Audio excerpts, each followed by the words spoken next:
Que se passe-t-il si on se marie avec des musulmans? Notre religion va disparaître. Notre religion va-t-elle vraiment disparaître? Oui, elle va disparaître. Donc vous allez vous marier avec un alcoolique ou un musulman? Avec un alcoolique. Vous allez vous marier avec un drogué ou un musulman?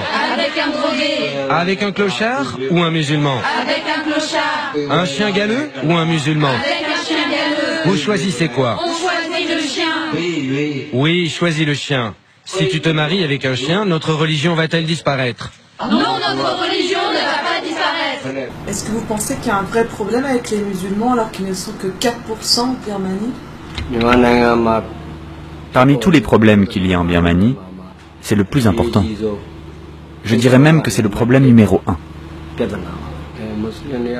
Car vous savez, les musulmans veulent éliminer les autres peuples et les autres religions qui existent sur cette terre.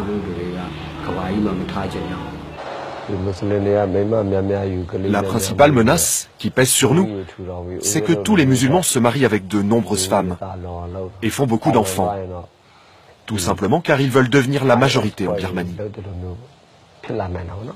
S'ils sont trop nombreux, ils deviendront comme l'État islamique. C'est pour cela que je dois protéger ce pays.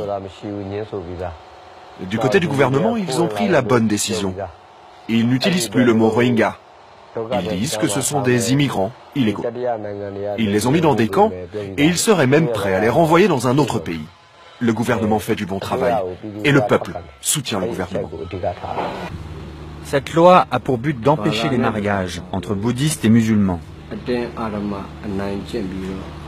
Nous voulons aussi interdire les conversions religieuses que les musulmans veulent nous imposer. Les partis politiques ne font pas de discrimination, mais on ne peut pas faire confiance aux musulmans. Ils ne font pas de politique pour participer au bien général, ils veulent en faire pour prendre le contrôle du pays sournoisement. Les musulmans veulent créer un pays islamique en Birmanie. Cela fait 100 ans qu'ils ont ce projet.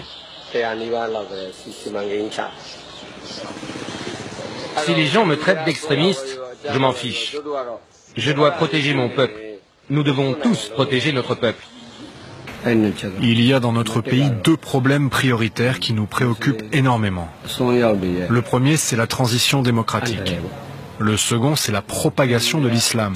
Vous savez, je vais vous dire, les hindouistes sont courtois, les chrétiens sont très respectueux, mais les musulmans, eux, sont pleins de haine.